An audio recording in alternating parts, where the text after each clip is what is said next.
One of the benefits of working in the gun industry all of these years is I've had an opportunity to work alongside some great gunsmiths. Now I've learned some techniques from mounting a scope that I feel makes me more successful and my system more durable in the field. You have a good rifle, good scope, quality set of rings and bases like DNZs. But when you go to mount them, do you use a small Allen key that comes with your rings and bases? Or do you have a big screwdriver where you really get on and lock those screws down? What happens is if you over tighten those screws, the recoil of your rifle can actually shock and snap those screws in the field. And it may not happen at the range when you sight it in. It may happen on the 27th shot when you're in the field on that trophy of a lifetime. So what I found when I mount my scope and I have everything centered, I put my rings on.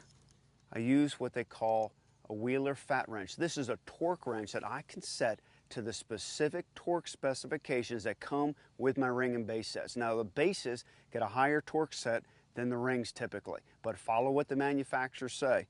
Once you screw them down, it works like any other torque wrench. When you get it entirely tight, it'll click over and snap.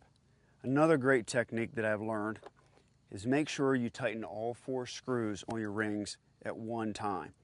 Don't go and tighten one side and then tighten the other. Make sure that the gap on both sides of your ring are identical.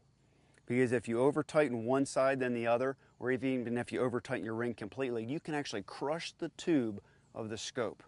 And once you do that, you've ruined your scope.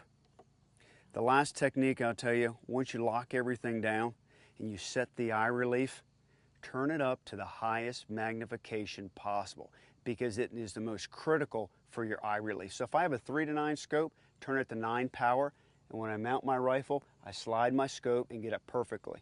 Because when I turn to 3, it opens up the window for my eye relief, so it's not as critical. So many guys, they set it at the low power or wherever it comes out of the box. Turn it to the highest setting, and it'll be the most comfortable in all field applications.